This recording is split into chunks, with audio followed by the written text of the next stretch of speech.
Hello बच्चों, start करने जा रहे हैं इलेक्ट्रिक फील्ड का लेक्चर नंबर 5। इस लेक्चर में हम राजस्थान बोर्ड से संबंधित या स्टेट बोर्ड, कोई भी स्टेट बोर्ड से संबंधित बेसिक न्यूमेरिकल हम करेंगे कूलम्स लॉ के।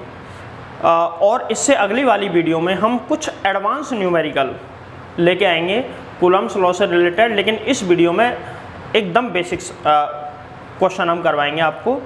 चलो स्टार्ट करते हैं। Question number 1। समान परिमाण के दो आवेश एक दूसरे पर 2 न्यूटन बल आरोपित करते हैं। समान परिमाण मतलब एक क्यू है तो दूसरा भी क्यू है, जो कि एक दूसरे पर 2 न्यूटन बल आरोपित करते हैं। अब दूरी नहीं दी उनके बीच की, कुछ भी दूरी हो सकती है। उनके बीच की दूरी 0.5 मीटर कम करने पर, ये दोनों के बीच की दूरी नहीं है, ध्यान रखना, जो एक्चुअल में जितनी दूरी है उसमें से जैसे इतनी दूरी पे है तो थोड़ी सी दूरी कितनी कम कर दी, 0.5 मीटर कम करने पर। अब दूरी कम करेंगे तो बल बढ़ेगा। उनके बीच बल 18 न्यूटन हो जाता है। दूरी जैसे ही कम हुई बल थोड़ा सा बढ़ गया और 2 न्यूटन से बढ़ के कितना हो गया, 18 न्यूटन। तो आवेशों की प्रारंभिक दूरी एवं आवेशों का परिमाण ज्ञात करो। आवेशों का परिमाण कितना है ये नहीं पता, लेकिन ये पता है दोनों का समान है और दोनों के बीच की दूरी हम निकालेंगे। तो देखो एकदम सरल सवाल है। सबसे पहले जो कंडीशन इसमें दे रखी है वो करो सॉल्व। इसमें 2 कंडीशन है। ऐसा मान लेते हैं, माना कि 2 आवेश हैं, एक आवेश है, दोनों आवेश समान है तो ये Q है, तो दूसरा आवेश भी कितना है, Q। दोनों Q आवेश हैं, दोनों के बीच की दूरी कुछ दे नहीं रखी, हम R मान लेते हैं।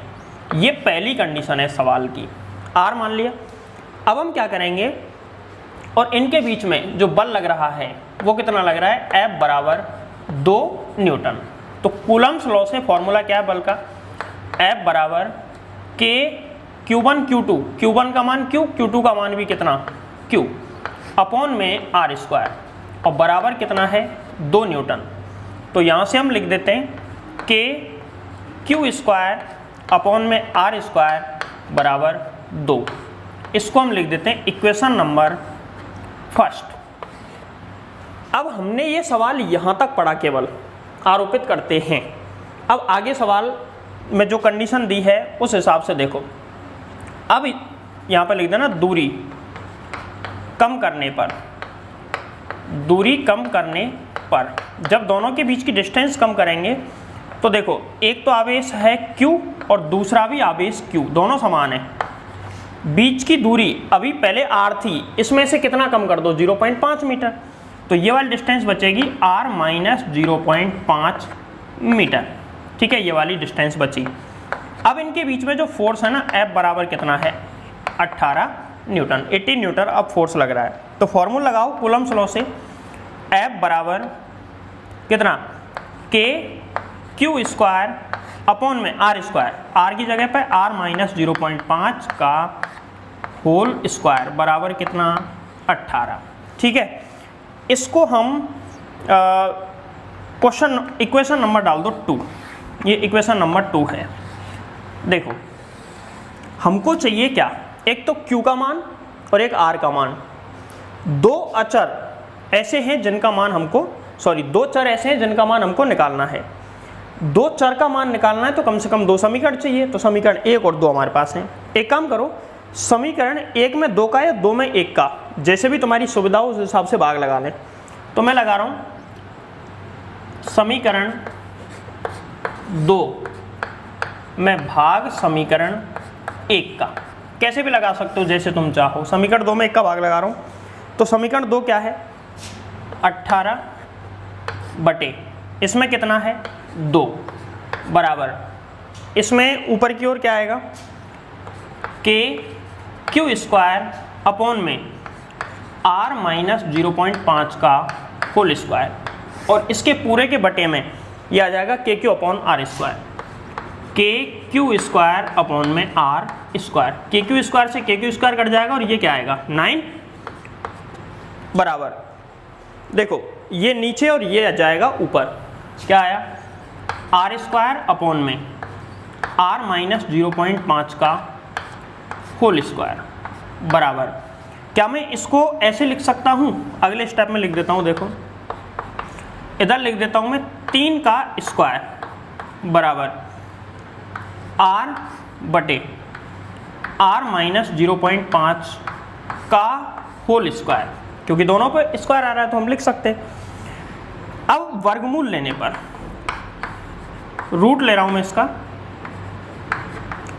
वर्गमूल लेने पर, वर्गमूल लेते हैं तो क्या आएगा? r बटे r माइनस 0.5 बराबर प्लस माइनस 3। ध्यान रखें प्लस माइनस लेना है हमको, हालांकि यहाँ केवल प्लस लोगे और सवाल कर दोगे तो सही आंसर आएगा, लेकिन फिर भी लेना है क्योंकि मेथड तो पूरा वही है। अब देखो इस सवाल को अब सॉल्व करना बहुत आसान हो गया है। इसका क्रॉस मल्टीप्लाई कर लो, क्रॉस मल्टीप्लाई करेंगे तो यहाँ पे क्या आ जाएगा? r बराबर इसका 3 से गुणा करेंगे 3r माइनस 3r माइनस इसका गुणा इससे करेंगे तो अच्छा इसमें एक काम करो, एक बार तो प्लस लेने पर और एक बार माइनस लेने पर।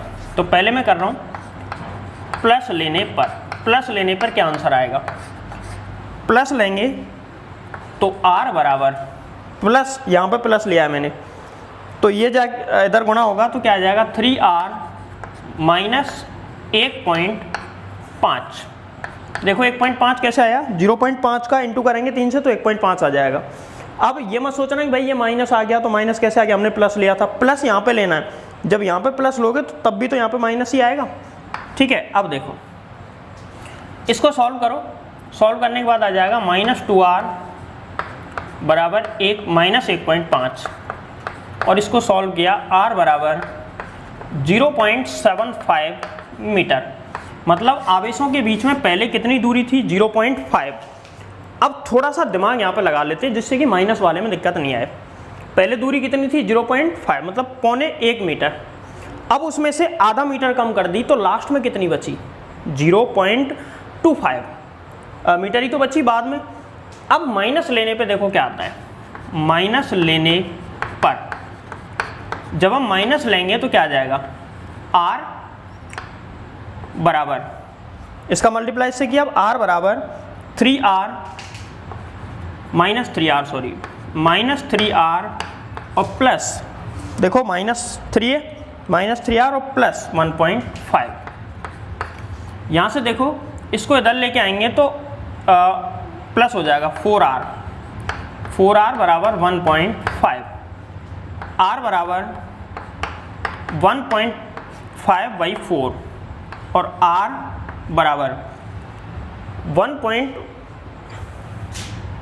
इससे इसको डिवाइड करो तो देखो ये आ जाएगा लगभग 0.375 आएगा, लेकिन अभी इतना ही 0.37 ले लेते हैं इसको, इतने मीटर। मुझे एक बात बताओ, स्टार्टिंग की डिस्टेंस आधे मीटर से कम हो सकती है क्या? आंसर दो आ गए हमारे पास, एक इतना और एक इतना। अब दो आंसर में से एक तो गलत होगा। क्या स्टार्टिंग की डिस्टेंस आधा मीटर से कम हो सकती है? नहीं हो सकती। अगर क्योंकि आधा मीटर तो जितनी थी उसमें से कम ही कर दी हमने, तो ये आधा मीटर से ज़्यादा होगी तभी तो कम होगी। तो यहाँ पे ये वाला आंसर हमारा गलत है और ये वाला आंसर कैसा है? सही। दूसरा क्वेश्चन पढ़ें, क्वेश्चन को एक बार नोट कर लें वीडियो पॉज करके। क्वेश्चन यह है कि दो छोटे बिंदुवत गोले प्रत्येक का द्रव्यमान 200 ग्राम है। एक उभयनिष्ठ बिंदु से दो कुचालक धागों जिनकी प्रत्येक की लंबाई 40 सेंटीमीटर द्वारा लटकाए गए, दोनों गोले समान रूप से आवेशित हैं। साम्यावस्था में इनके बीच की दूरी 4 सेंटीमीटर पाई गई, तो प्रत्येक गोले पर आवेश की गणना करो। ये हमारा सवाल था। ठीक है, अब सबसे पहले इसमें जो भी ऐसे शब्द है मैं बता देता हूं। देखो, दो छोटे बिंदुवत गोले प्रत्येक का द्रव्यमान 200 ग्राम है।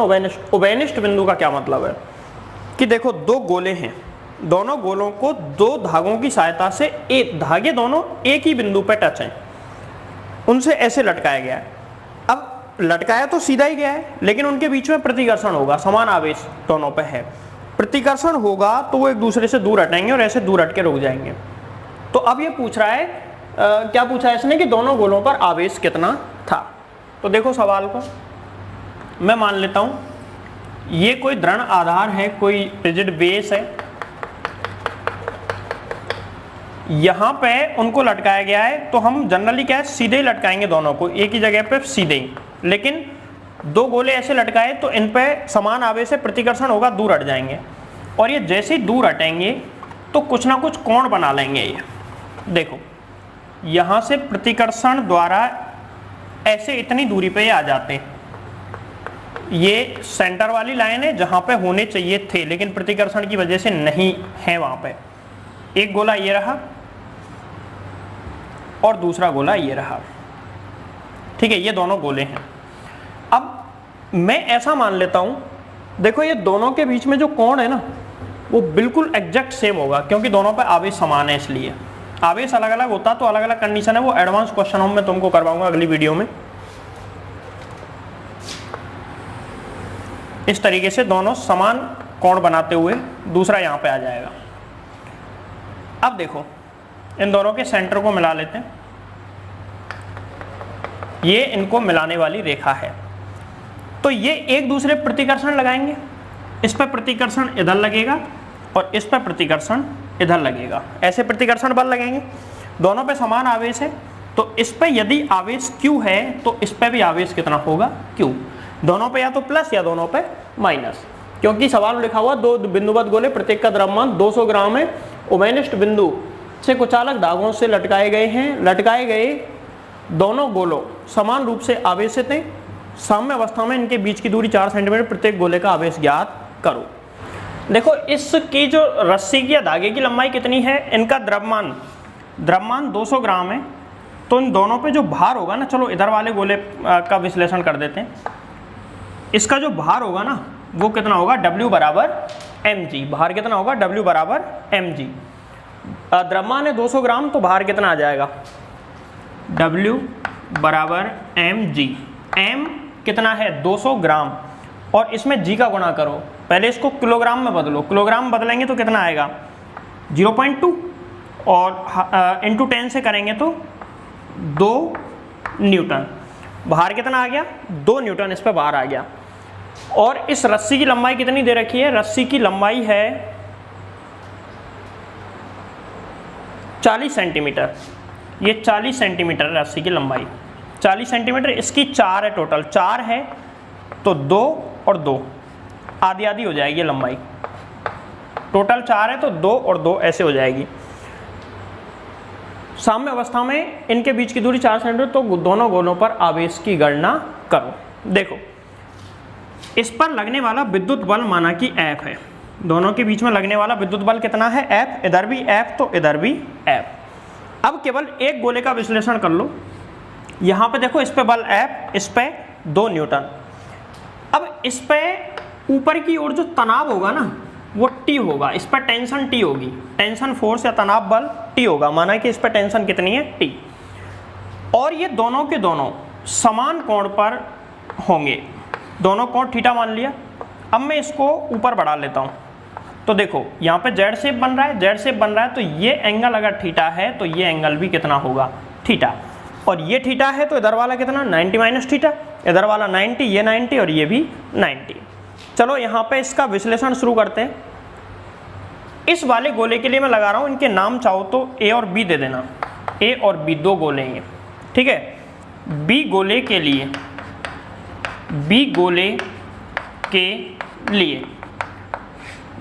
के लिए देखो सबसे पहले इस टी के घटक करो, टी के घटक करेंगे तो घटक करना तुमको आना चाहिए।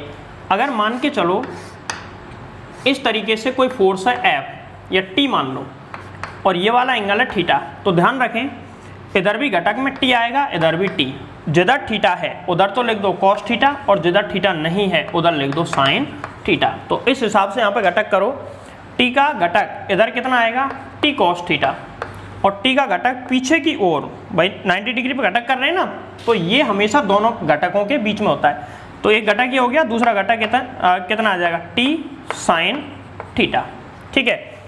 अब ये कह रहा है संतुलन अवस्था में है, संतुलन का प्रतिबंध ये होता है कि उस पर लगने वाला नेट बल 0 होना चाहिए संतुलन के लिए। तो देखो संतुलन के लिए संतुलन अवस्था में नेट फोर्स 0 होता है, और नेट फोर्स 0 होगा ऐसा तभी हो सकता है जब यहाँ पे ये 4 फोर्स, अब जिसके घटक हो गए उसका काम खत्म, ये 2 भागों में टूट गया, तो ऊपर नीचे वाले फोर्स अगर सेम हो और इधर वाले फोर्स सेम हो तो टोटल फोर्स क्या आ जाएगा, 0। तो यही कंडीशन लगा दो। तो संतुलन अवस्था के लिए t cos थीटा बराबर ऊपर वाला बल बराबर नीचे वाला बल, नीचे वाला कितना है mg लिख देता हूं मैं, चलो कैलकुलेशन बाद में कर लेंगे, यहाँ पे लिखता हूँ mg, इक्वेशन नंबर 1। और दाएं बाएं वाले दोनों बल बराबर हो जाएंगे तो इधर कितना t sin थीटा बराबर में कितना आ जाएगा f, और f का मान कितना है, f का मान निकाल लेते हैं। f का फॉर्मूला होता है, f क्या है, इन दोनों आवेशों के बीच में लगने वाला विद्युत बल, फॉर्मूला होता है k q स्क्वायर अपॉन में r स्क्वायर। अगर दोनों के बीच की दूरी r है तो r स्क्वायर, दोनों के बीच की दूरी r बराबर 4 सेंटीमीटर है। इक्वेशन नंबर 2, सेंटीमीटर को बाद में मीटर में कन्वर्ट करके एक साथ लिख देंगे। अब हमको q निकालना है, क्या हमको t निकालना है, सवाल में नहीं निकालना, t नहीं निकालना ना, तो सबसे पहले t को गायब करो। t गायब कब होगा, क्योंकि अगर इसको गायब नहीं करेंगे तो ये बना रहेगा तो इक्वेशन सॉल्व नहीं होगी। तो समीकरण 2 भाग 1 से, समीकरण 2 में 1 का भाग लगा दो, क्या आ जाएगा t sin थीटा अपॉन में t cos थीटा बराबर k q स्क्वायर अपॉन में r स्क्वायर अपॉन में mg, t से t कैंसिल आउट और यहाँ से हो जाएगा tan थीटा बराबर k q स्क्वायर अपॉन में mg r स्क्वायर, ये आ गया। अच्छा देखो इस सवाल में अब अगर हम tan थीटा निकालें, तो tan थीटा क्या होता है, इस त्रिभुज के अंदर tan थीटा बराबर लंब बटे कर्ण, लंब कितना है 2, कर्ण कितना है, सॉरी लंब बटे आधार, लंब में 2 और आधार ये है, ये हमको अभी पता नहीं है, हालांकि निकल जाएगा ये वाली 40 है और ये वाली कितनी है 2, तो 40 का स्क्वायर माइनस 2 का स्क्वायर, तो 40 का स्क्वायर 1600 माइनस 4, तो इतनी बड़ी कैलकुलेशन हो जाएगी। तो इसका मैं दूसरा तुमको आसान तरीका बताता हूँ फालतू की कैलकुलेशन से बचने के लिए। यहाँ थीटा नगण्य है, यहाँ थीटा नगण्य है, कैसे पता चला भाई थीटा नगण्य है, tan का मान कम होने पर, tan का मान अगर कम आता है तो थीटा भी कम आएगा, tan का मान अगर कम आता है तो थीटा कम आएगा। कैसे देखो, tan थीटा बराबर क्या होता है, tan थीटा बराबर होता है लंब बटे आधार, लंब कितना है 2, आधार कितना अंडर रूट 1600 माइनस 4। तो सोच के देखो ये बहुत कम मान है, क्योंकि 2 में भाग लगाना है इसका, तो बहुत छोटी संख्या है, और जब ये बहुत छोटी संख्या है तो ऐसी स्थिति में थीटा का मान भी कैसा होगा, कम, क्योंकि जैसे जैसे थीटा का मान बढ़ता है tan का मान भी बढ़ता हुआ चला जाता है। तो यहाँ पे थीटा नगण्य हमको ऐसे पता चल गया है। अब देखो, अब हम क्या करेंगे, थीटा नगण्य हो तो tan थीटा की जगह सिर्फ हम लिख सकते हैं थीटा, और थीटा बराबर क्या हो जाएगा k q स्क्वायर अपॉन में mg r स्क्वायर, इसको डाल देते हैं इक्वेशन नंबर 3। ऐसा करने से एक फायदा हुआ क्या, एक तो हमको पता चल गया थीटा नगण्य है और थीटा का मान हमने ये निकाल लिया इनके पदों में। अब देखो त्रिभुज से, त्रिभुज का नाम अगर तुम देना चाहो तो कोई नाम दे देना, मैं ये वाला समकोण त्रिभुज ले रहा हूँ, ठीक है, राइट ट्रायंगल, इसमें मैं साइन थीटा निकालता हूँ। तो साइन थीटा बराबर क्या होता है लंब बटे कर्ण, और लंब और कर्ण हमको इजीली दे रखे हैं। लंब कितना है थीटा के सामने वाला 2, कर्ण कितना है ये वाली भुजा कितनी है पूरी 40, तो लंब बटे कर्ण मतलब 2 बटे 40, इसको काट देंगे तो 1 बटे 20। थीटा नगण्य है तो साइन थीटा की जगह पे भी मैं क्या लिख सकता हूँ थीटा, और बराबर में 1 बटे 20। तो यहाँ से हमको देखो साइन थीटा का मान पता चल गया 1 बटे 20, इसमें थीटा का मान लिख दो तो क्या आ जाएगा 1 बटे 20 बराबर के क्यू स्क्वायर अपॉन में mg r स्क्वायर। हमको क्यू निकालना है, तो क्यू स्क्वायर बराबर देखो क्या आ जाएगा mg r स्क्वायर अपॉन में k, बोलो यही आएगा क्या, k नहीं आएगा, इसमें 20 का गुणा होगा 20k, और q बराबर कितना पूरा अंडर रूट में आ जाएगा m GR² अपॉन में 20 इंटू के। Q बराबर, देखो m का मान कितना है 200 ग्राम। 200 ग्राम को पहले किलोग्राम में बदल लो, 0.2 किलोग्राम। यहाँ पे 0.2 लिख दो, यहाँ पे 10 लिख दो।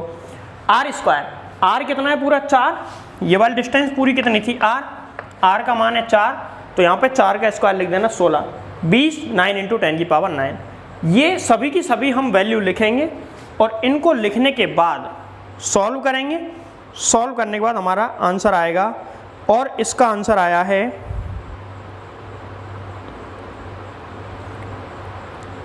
1.32 इंटू 10 की पावर -7। 1.32 इंटू 10 की पावर -7 कूलम। इसको सॉल्व कर लें और आंसर निकल आएगा इसका। सवाल यहीं पे खत्म होता है। एक बार इसका स्क्रीनशॉट लें या वीडियो पॉज करके इसको लिखें। देखो, अब यदि इस सवाल में ये और पूछ ले, वो इस सवाल में ये और पूछ ले कि इन दोनों रस्सियों में कितना तनाव उत्पन्न होगा, इन रस्सियों में टेंशन कितनी होगी, तनाव कितना होगा, ये पूछ ले, तो हम क्या करेंगे? तो इक्वेशन नंबर 1 और 2 दोनों का स्क्वायर करके जोड़ दो। इन दोनों का स्क्वायर करके जोड़ दो। जैसे ही तुम इनका स्क्वायर करके जोड़ोगे तो sine square theta cos square theta बराबर कितना हो जाएगा 1, ये हट जाएगा। यहाँ पे आ जाएगा टी स्क्वायर बराबर mg का होल स्क्वायर प्लस इनका स्क्वायर करके q का मान हमको पता चल ही गया है, वहाँ पर लिख देंगे, टेंशन निकल जाएगी। तो ये तुमको खुद करना है, तनाव तुमको खुद निकालना है कि रस्सी में कितना तनाव होगा। अगला सवाल देखें। धातु के दो गोले हैं A तथा B, इनके बीच में 0.72 न्यूटन प्रतिकर्षण बल क्रियाशील है। ये 1 मीटर दूरी पर रखे हैं। अब उदासीन गोला C लेकर पहले इसे A से फिर इसे B से स्पर्श कराते हैं, तो स्पर्श के पश्चात A तथा B के मध्य 0.63 न्यूटन प्रतिकर्षण बल लगना प्रारंभ हो जाता है। A तथा B पर प्रारंभिक आवेश की गणना करो। सवाल ये है, अच्छे से समझो। 2 स्टेप में इसको हल करते हैं। स्टेप फर्स्ट, 1 स्टेप समझ लो और सेकंड स्टेप फिर समझाता हूँ। स्टेप 1, देखो दोनों बार प्रतिकर्षण बल लग रहा है, पहले भी और बाद में भी। इसका मतलब ये हुआ प्रारंभ में और स्पर्श कराने के बाद दोनों पे समान प्रकृति का आवेश है। प्रतिकर्षण तभी होता है जब दोनों पे या तो प्लस हो या दोनों पे माइनस हो। और ध्यान रखें, अगर यहाँ पे आकर्षण, प्रतिकर्षण की जगह आकर्षण होता है, अट्रैक्शन होता है रिपल्सन की जगह पे, तो हम ऐसी स्थिति में नेगेटिव चिन्ह ले सकते थे। क्यों? क्योंकि एक पॉजिटिव था और एक नेगेटिव, तभी आकर्षण होगा। लेकिन यहाँ पे या तो दोनों पॉजिटिव ही हैं या नेगेटिव ही हैं, कोई सी स्थिति में अलग चार्ज नहीं हुआ है। स्टेप फर्स्ट, देखो 2 गोले A तथा B पर इतना बल लग रहा है, 1 मीटर दूरी पर रखे हैं। एक गोला A है और दूसरा गोला है B, A एंड B। इन दोनों के बीच की दूरी 1 मीटर है और इन दोनों पर लगने वाला जो प्रतिकर्षण बल है ना, वो F1 मान लेता हूं मैं। F1 बराबर कितना है 0.72 न्यूटन। फॉर्मूला लगा दो इनके बीच में कूलम्ब्स बल का। F1 बराबर K Q1 Q2 अपॉन में R स्क्वायर। देखो इस पे जो आवेश है ना उसको मैंने Q1 मान लिया है, इस पे जो आवेश है उसको मान लिया है Q2। तो यहाँ पे क्या करेंगे, K का मान अगर तुम सॉल्व करना चाहो तो कर लो, नहीं तो डायरेक्ट लिखा रहने दो। चलो मैं डायरेक्ट लिख देता हूँ। यहाँ पे K का मान लिख दो, 9 इंटू 10 की power 9 into Q1 into Q2 upon में R स्क्वायर, 1 का स्क्वायर बराबर 0.72। ठीक है, इतना आ गया। तो यहाँ से इक्वेशन नंबर 1 क्या आ गई, Q1 इंटू Q2 बराबर Q1 इंटू Q2 बराबर 0.72 अपॉन में 9 इंटू 10 की पावर 9। ये इक्वेशन नंबर 1 तुम्हारे सामने है। Q1 इंटू Q2 बराबर, देखो इसको 9 से काट लो, 9 से इसको काटेंगे तो ये कितनी बार कटेगा 0.8 इंटू 10 की पावर -9, ये 0.08 आएगा, 0.08, यानी कि Q1 इंटू Q2 बराबर आ जाएगा 8 इंटू 10 की पावर -11। ये Q1 Q2 का मान आ गया, ठीक है।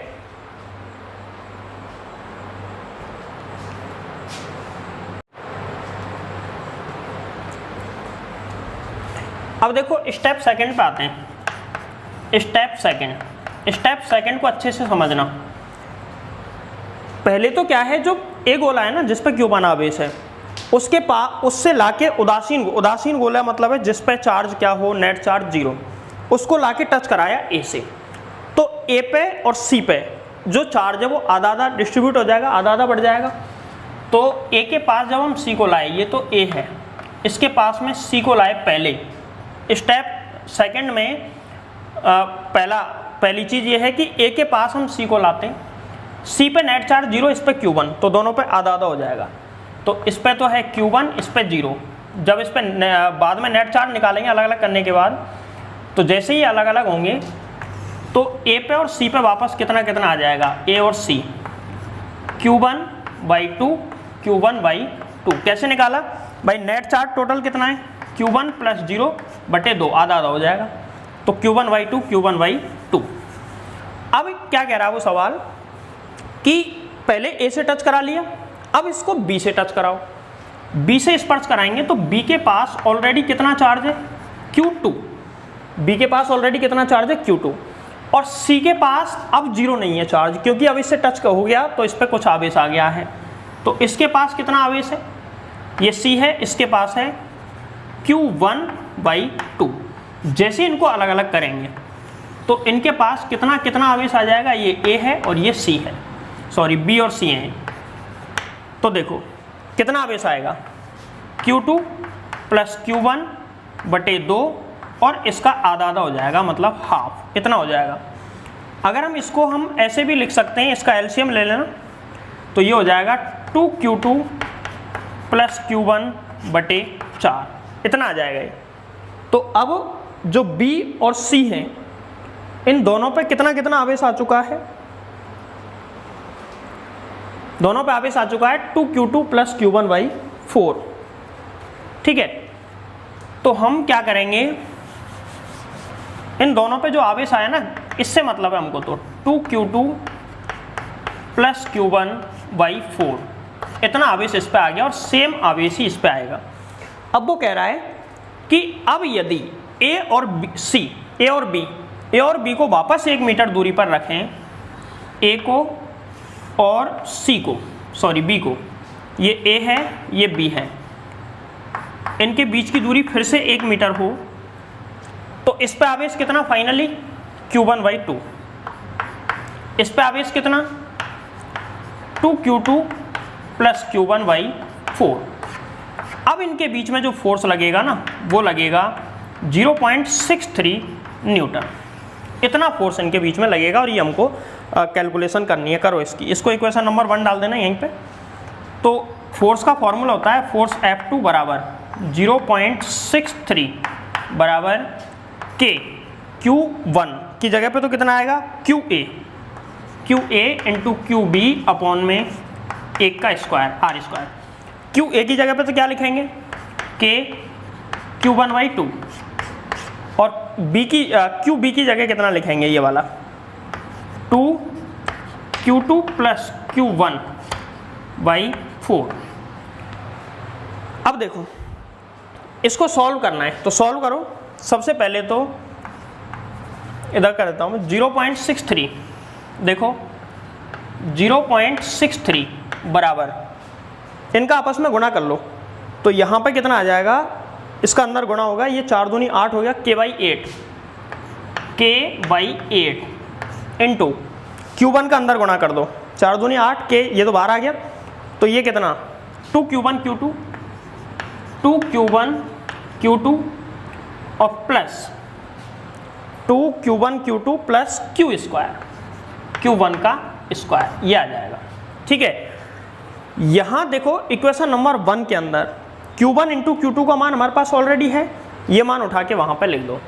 तो क्या आ जाएगा 0.63 बराबर K/8 into 2 into Q1 into Q2 कितना है, Q1 इंटू Q2 8 इंटू 10 की पावर माइनस 11, तो यहाँ पे 2 इंटू 8 इंटू 10 की पावर माइनस 11 ये आ गया। और प्लस में क्या चल रहा है Q1 का स्क्वायर। ठीक, एक बार या तो इसका स्क्रीनशॉट ले लो या फिर वीडियो को पॉज करके यहाँ तक उतार लो। स्टेप 1 को मैं मिटा रहा हूँ जिससे कि उधर जगह का मैं इसको सॉल्व करना है। ठीक है, देखो 0.63 तो यहाँ पे लिख देंगे 0.63 बराबर K/8 इंटू 2 इंटू 8 इंटू 10 की पावर माइनस 11 प्लस Q1 का स्क्वायर। सबसे पहले K के मान का गुणा करते हुए इसको सॉल्व करो, देखो क्या आएगा। 8 ऊपर जाएगा तो यहाँ पे आ जाएगा 0.63 इंटू 8 बाई K को मैं इसके नीचे ले आता हूँ बराबर 16 इंटू 10 की पावर माइनस 11 और प्लस Q1 का स्क्वायर। देखो K क्या मान रखो यहाँ पे 0.63 इंटू 8 अपॉन में 9 इंटू 10 की पावर 9 बराबर 16 इंटू 10 की पावर माइनस 11 प्लस Q1 का स्क्वायर। ठीक है, इससे इसको काटो तो ये कितनी बार कटेगा 0.07 इंटू 8 बटे में 10 की पावर 9 बराबर 16 इंटू 10 की पावर माइनस 11 प्लस Q1 का स्क्वायर। ठीक है, ये आया। अब देखो इसको मैं क्या लिख सकता हूँ, इसको मैं लिख सकता हूँ 8 7 56 इंटू 10 की घात माइनस 11। 11 कैसे आया, देखो 9 तो है ही, ये 2 पॉइंट ये भी मैंने रिमूव कर दिए तो माइनस 11 बराबर 16 इंटू 10 की पावर माइनस 11 प्लस Q1 का स्क्वायर। ये इधर आएगा तो Q1 का स्क्वायर बराबर 56 माइनस 16 इंटू 10 की घात माइनस 11। अब दोनों तरफ अंडर रूट ले लो, जब दोनों तरफ अंडर रूट लेंगे तो देखो कैसे सॉल्व होगा ये। तो Q1 बराबर यहाँ पे इसमें से घट गया तो क्या बचा 40 इंटू 10 की घात माइनस 11। बोलो यही बचा क्या 40 इंटू 10 की घात माइनस 11। Q1 बराबर मैं इसको ऐसे लिख सकता हूँ अंडर रूट में 4 इंटू 10 की घात माइनस 10 लिख लो, 4 इंटू 10 की घात माइनस 10, इसका अंडर रूट लो तो Q1 बराबर आ जाएगा 2 इंटू 10 की पावर माइनस 5 कूलम। ये तो Q1 का मान निकल गया। Q2 निकालना है तो Q1 ऑलरेडी निकल चुका है और Q2 हमको निकालना है, तो कोई सी भी इक्वेशन में रख दो। जैसे देखो समीकरण 1 क्या था Q1 इंटू Q2 बराबर 8 इंटू 10 की पावर माइनस 11, तो यहाँ पे रखेंगे तो Q2 बराबर 8 इंटू 10 की पावर माइनस 11 अपॉन में Q1 का मान 8 इंटू 10 की पावर माइनस 11 अपॉन में Q1 का मान कितना 2 इंटू 10 की पावर माइनस 5। सॉल्व कर लो, Q2 बराबर ये से कट जाएगा 4 इंटू 10 की घात माइनस 6, 4 इंटू 10 घात माइनस 6 कूलम। ये Q2 का मान आ गया। अगर मान के चलो ऐसा कोई सवाल ऑप्शनल आता है ऑप्शन के हिसाब से और उसके ऑप्शन ऐसे आ जाएं, देखो क्या मैं इसको ऐसे लिख सकता हूँ क्या 20 इंटू 10 की घात माइनस 6 कूलम, तो मैं इसको ये भी लिख सकता हूँ 20 माइक्रो कूलम, और इसको क्या लिख सकता हूँ 4 माइक्रो कूलम। अगर ऑप्शन ऐसे आए कि 20 माइक्रो कूलम और 4 माइक्रो कूलम, तो तुमको ये टिक करने और इसको इसमें हम बदल सकते हैं। ठीक है ना, अब चलते हैं नेक्स्ट सवाल पे।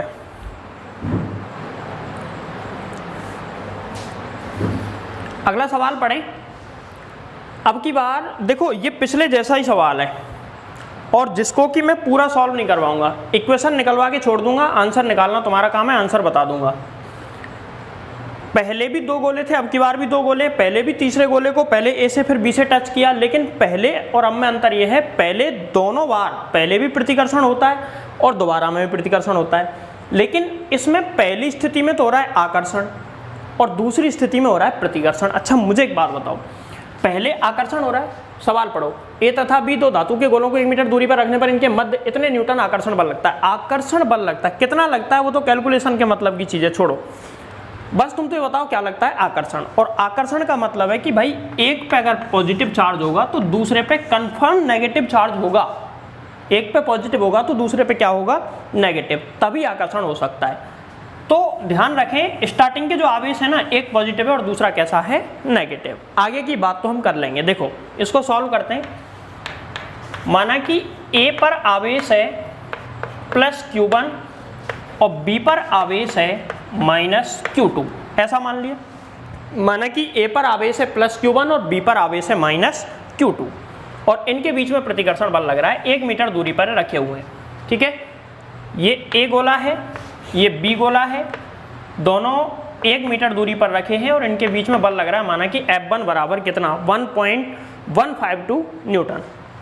तो हम फॉर्मूला लगाएंगे यहाँ पे, F1 बराबर कितना, F1 की जगह तो क्या लिख देंगे, F1 बराबर, F1 का मान 1.152 बराबर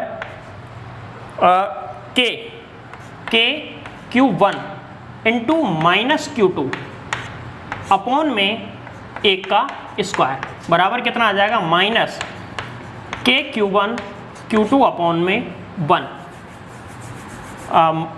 अभी देखो इसको ऐसे लिख देते हैं, यहाँ पे आ गया के माइनस के Q1 Q2 बराबर 1.152 और इसको डाल देता हूँ मैं इक्वेशन नंबर 1। अब सुनो दूसरी स्थिति में क्या किया है, इस पे आवेश है प्लस Q1 और इस पे आवेश कितना है, इस पे आवेश है माइनस Q2। दूसरी स्थिति में ये स्टेप फर्स्ट था, अब स्टेप सेकंड पढ़ते हैं हम। सेकंड स्टेप में क्या किया है, ये ए गोला, इसके पास में हम लेके आए सी गोले को, ए गोले के पास में सी गोले जो कि उदासीन है, इस पे 0 चार्ज और इस पे कितना है प्लस Q1। जब इनको अलग अलग करेंगे तो इन पे आवेश हो जाएगा कितना, Q1/2 Q1/2, दोनों ही पॉजिटिव, ध्यान रखें इस चीज़ को, Q1/2 Q1/2 दोनों पे पॉजिटिव चार्ज हो जाएगा। अब इसके बाद में सेकंड स्टेप में हम क्या करते हैं, ये तो ए गोला है और ये कौन सा है, सी। सेकंड स्टेप में बी पर आवेश कितना है, माइनस Q2 और इस पर आवेश कितना है, सी पे अभी कितना आ चुका है, प्लस Q1/2। इन दोनों को जैसे स्पर्श करा के अलग करेंगे तो इन पर आवेश क्या होगा, दोनों गोलों में बताओगे कितना आवेश होगा इन दोनों को अलग करने पर। पहले स्पर्श कराया, चालन द्वारा आवेश एक दूसरे पर ट्रांसफर होगा और दोनों पर इक्वल चार्ज हो जाएगा, क्योंकि इस सवाल में दोनों गोलों को समान साइज का समान धातु का माना गया है। तो इस पे चार्ज आ जाएगा कितना, दोनों पे चार्ज बताओ, इस पे तो कितना है माइनस Q2 प्लस इस पे कितना है प्लस Q1/2 का हाफ, आधा आधा दोनों पे आ जाएगा। तो कितना आया, माइनस 2Q2 प्लस Q1/4, ये चार्ज आ जाएगा। पिछले सवाल में यहाँ पे क्या था, यहाँ पे प्लस था और इसमें क्या है, यहाँ पे माइनस।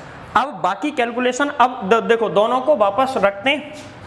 तो F2 बराबर कितना है, F2 बराबर 0.864 बराबर कितना, के Q1 Q2 के Q1 मतलब QA बराबर कितना है, ए पे फाइनल चार्ज Q1/2, तो के Q1/2 और फाइनल चार्ज बी पे फाइनल चार्ज कितना है, ये वाला कितना, माइनस 2Q2 प्लस Q1/4।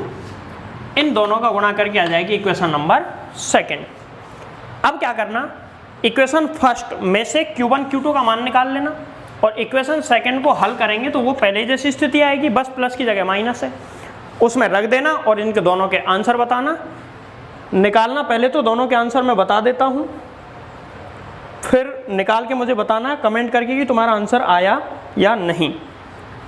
देखो इसमें Q1 बराबर तो आएगा 32 माइक्रो कूलाम और Q2 बराबर आएगा -4 माइक्रो कूलाम।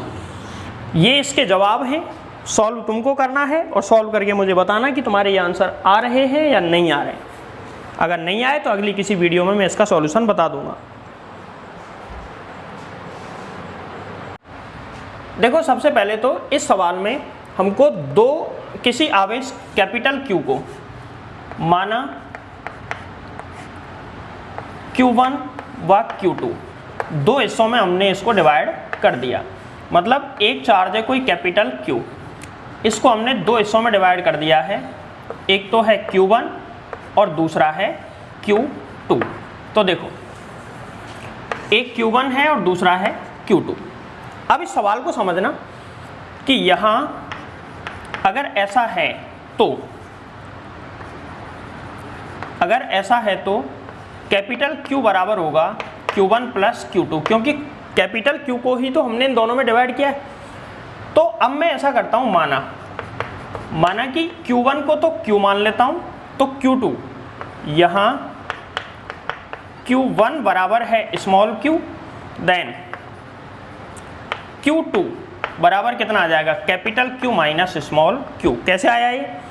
देखो ये Q2 है, इसको मैं Q1 को ट्रांसफर करके इधर ले आया तो कैपिटल Q माइनस Q1 आ जाएगा और Q1 की वैल्यू कितनी है स्मॉल q। ठीक है, अब देखो तो एक चार्ज तो हो गया स्मॉल q, दूसरा हो गया capital Q minus small q। Distance इनके बीच की कुछ भी ले लो, कोई दिक्कत नहीं है। तो दो चार्ज हैं, एक यहाँ पर है दूसरा यहाँ पर है। ये चार्ज है Q1, ये चार्ज है Q2। Q1 की वैल्यू हमने मानी है स्मॉल q और Q2 की वैल्यू मानी है capital Q minus small q। इन दोनों के बीच की जो डिस्टेंस है उसको मैं r मान लेता हूँ। ठीक है, देखो इसके बाद में हम क्या करेंगे, इनके बीच का फोर्स निकालेंगे। F बराबर K Q1 Q2 अपॉन में स्मॉल r स्क्वायर। Q1 का और Q2 का मान लिखो, तो K Q1 का मान Q और Q2 का मान capital Q minus small q upon में कितना आ जाएगा r स्क्वायर। ये फोर्स आ गया। अब यहाँ पे एक चीज़ देखें कि जो फोर्स की वैल्यू है, यहाँ पे डिस्टेंस को फिक्स कर लो। डिस्टेंस एक बार हमने डिस्टेंस ले ली, अब इसको चेंज नहीं करना और फोर्स मैक्सिमम होना चाहिए। K ऑलरेडी कांस्टेंट है, डिस्टेंस को भी हमने कांस्टेंट मान लिया R को। अब बचा कौन, कैपिटल Q ऑलरेडी कांस्टेंट था, टोटल चार्ज तो कांस्टेंट है। अब एक ही चीज़ ऐसी बचती है कि जिस पर फोर्स डिपेंड करेगा और वो है स्मॉल q। तो देखो यहाँ F का मान, यहाँ F का मान केवल स्मॉल q पर निर्भर